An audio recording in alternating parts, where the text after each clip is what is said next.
বাসন্তী কিচেনের village food থেকে সবাইকে স্বাগত জানিয়ে আজকের আমি কেকের রেসিপি আপনাদের সঙ্গে শেয়ার করব। ব্ল্যাক ফরেস্ট কেক তো খুব বাড়িতে সহজেই বানানো হয়ে যাবে। তাহলে চলুন আমি কিভাবে বানাচ্ছি আপনারা দেখতে থাকুন। তো প্রথমেই আমি এই কেকটা বানানোর জন্য এরকম একটা বড় সাইজের গামলি নিয়ে নিয়েছি। তারপর একটা বাটি নিয়ে নিচ্ছি। আপনারা অবশ্যই মাথায় রাখবেন কেক বানাতে গেলে একটা মাপের প্রয়োজন হয়, ওই মাপই করে নিলে তাহলে কেকটা পারফেক্ট হবে। আর মাপের থেকে বেশি কম হয়ে গেলে কেকটা একদম পারফেক্ট হবে না। তার জন্য আমি একটা বাটি নিয়ে নিয়েছি। এই বাটি মাপ করে সব কিছু উপকরণ দেব। এই বাটি মাপ করে আমি এক বাটির মতো উষ্ণ গরম দুধ নিয়ে নিচ্ছি। এখানে অবশ্যই উষ্ণ গরম করে নিতে হবে, না হলে ভালো হবে না। তারপর নিয়ে নিচ্ছি একটা ছোট চামচ, এই চামচে নিয়ে নিচ্ছি ভিনিগার। আমি 2 চামচের মতো এখানে ভিনিগার ব্যবহার করব। তো এই ভিনিগার দেওয়ার পর আমি চামচ দিয়ে নেড়ে নিচ্ছি, তাহলে এটা বাটার মিল্কে পরিণত হয়ে যাবে। দেখুন কত সহজেই বাড়িতে বাটার মিল্ক বানিয়ে ফেললাম।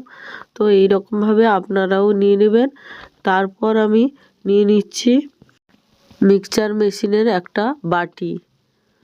তো এইরকম একটু বড় সাইজের যে বাটিটা হয় সেটাই আমি নিয়ে নিলাম।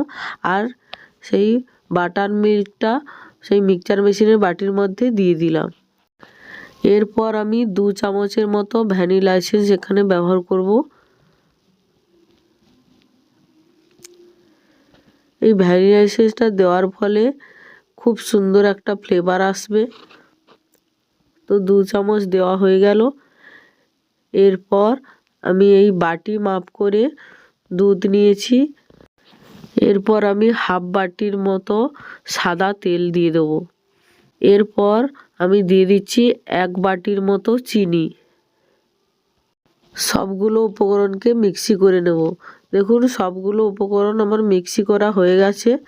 এরপর বাটির থেকে আমি সবগুলো উপকরণ একটা পাত্রের মধ্যে ঢেলে দিচ্ছি। দেখুন কতটা গাঢ় হয়েছে, আর চিনিটাও গুলে গেছে, সবটাই একসঙ্গে গুলে গেছে।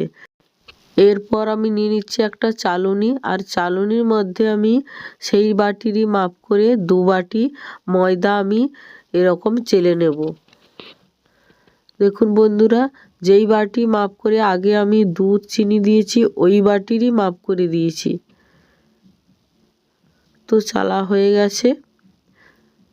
এরপর আমি নিয়ে নিচ্ছি সুজি, হাফ বাটি সুজি নিয়েছি।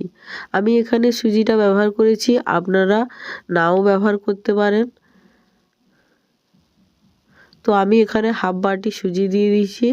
এরপর দিয়ে দিচ্ছি কোকো পাউডার। যেহেতু ব্ল্যাক ফরেস্ট কেকটা হবে তার জন্য আমি এখানে কোকো পাউডারটা ব্যবহার করেছি। 4 চামচের মতো কোকো পাউডার ব্যবহার করেছি। তো কোকো পাউডারটাকে অবশ্যই চেলে নিতে হবে। যদি এইরকম দলা পেকে থাকে চামচ দিয়ে ভালোভাবে এরকমভাবে প্লেন করে নিতে হবে। এরপর নিয়ে নিচ্ছি বেকিং পাউডার। তো বেকিং পাউডার আমি 2 চামচের মতো বেকিং পাউডার দিয়ে দিচ্ছি। আর হাফ চামচের মতো দিয়ে দিচ্ছি বেকিং সোডা। এরপর সবগুলো উপকরণকে আমি একসঙ্গে ভালোভাবে মিশিয়ে নেব। যেহেতু কেক বানাতে গেলে এতটা গাঢ় লাগবে না, তার জন্য আমি অল্প অল্প দুধ দিয়ে মিশিয়ে নেব। একেবারে শক্তও বেটারটা হবে না, আবার একেবারে পাতলাও হবে না। আপনাদেরকে দেখিয়ে দিচ্ছি কতটা ঘনত্ব লাগবে এই কেকটা বানাতে গেলে। দেখুন অবশ্যই দেখে আপনারা বুঝতে পারছেন। তো এখানে আমার পরে আমি হাফ বাটির মতো দুধ দিয়ে এরকম পাতলা করে নিয়েছি। কতটা ঘনত্ব বা পাতলা রাখতে হবে আপনাদেরকে দেখিয়ে দিলাম।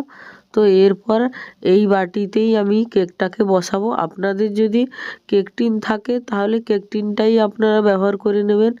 তো আমার বাড়িতে কেক টিনটা নেই, তার জন্য আমি এরকম পাত্রের মধ্যে বসাবো।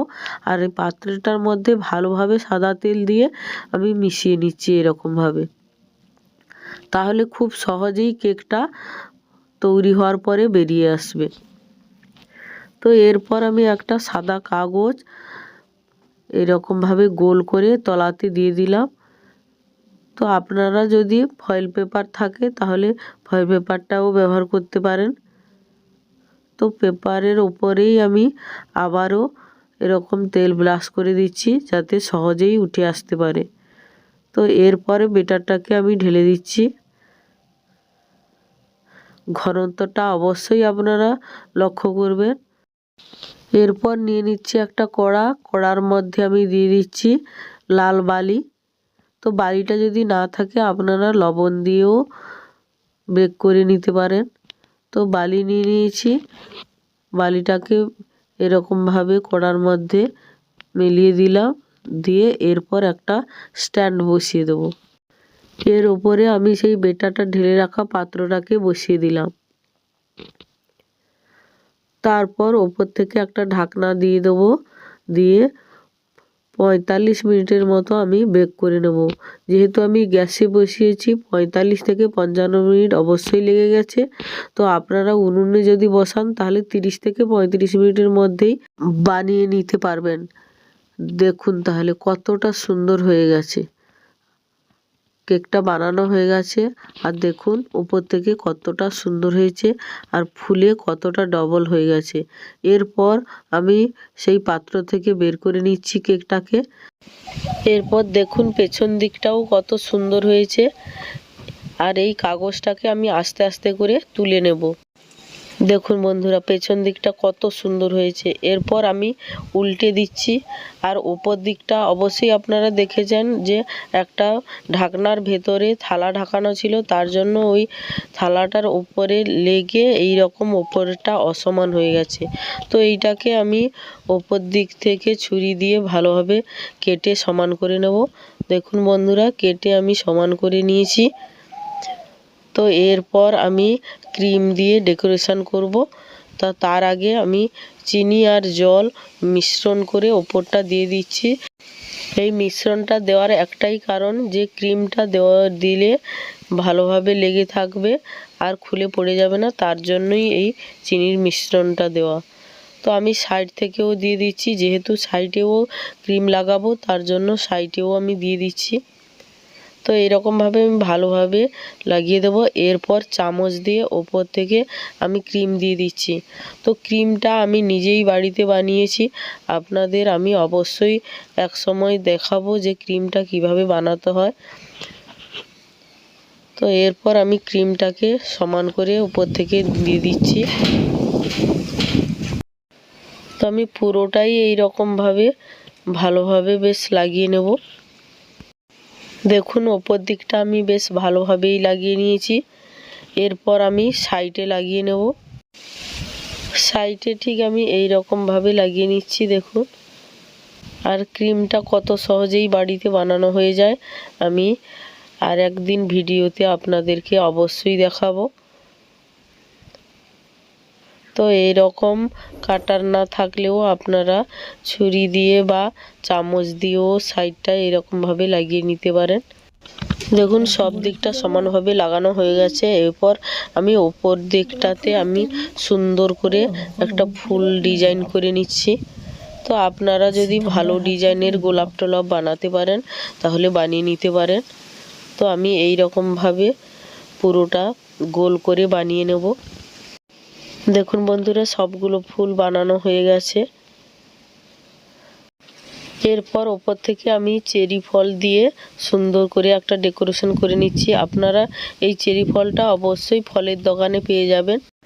দেখুন পুরোটাই আমি এই রকমভাবে চেরি লাগিয়ে নিয়েছি। এরপর মাঝখানে আমি যে ডেয়ারি মিল্কের যে চকলেটটা হয় ওই চকলেটটাকে আমি গুঁড়ো করে মাঝখানে দিয়ে একটা ডেকোরেশন করে নিচ্ছি।